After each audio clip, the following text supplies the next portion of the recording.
I think everybody needs training. I mean, I do. I think all of my colleagues do. And law enforcement and other officials working in closed institutions are no exception.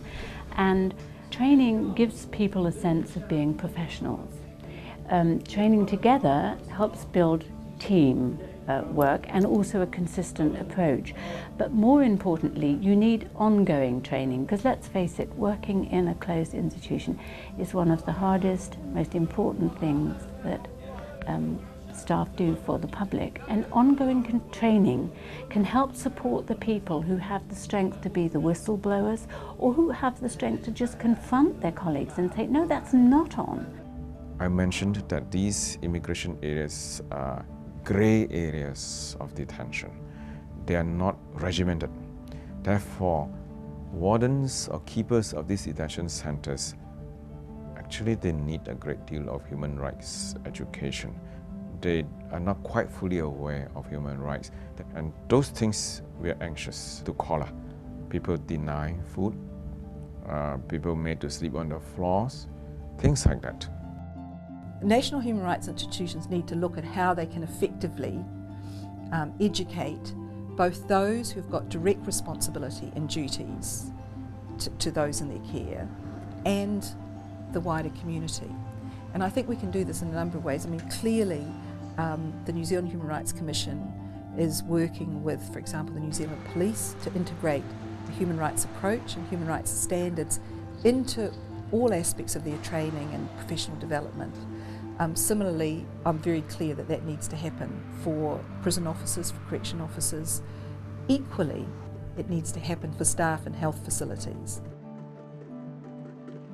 We use the adult participatory approach of teaching, and during the sessions we have several interactions with the prison officers. We give them situations so that they can express their own difficulties, they come out with their own problems, because at first they are so aloof and indifferent, and then we see the change happening and they become very active, participatory, they give out their views, but they are not used to giving out their own views.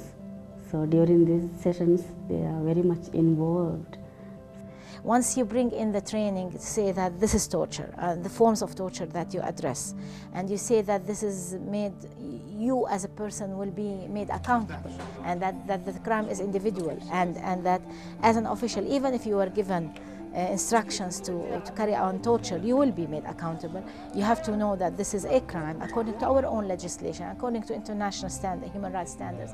The officials start to be a bit cautious, and they would think twice.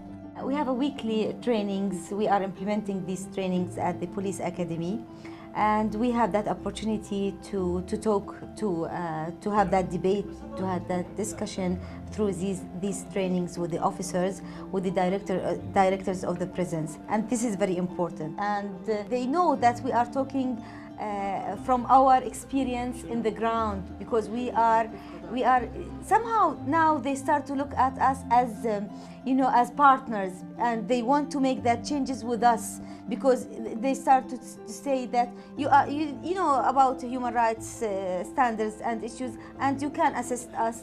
And now this is very important,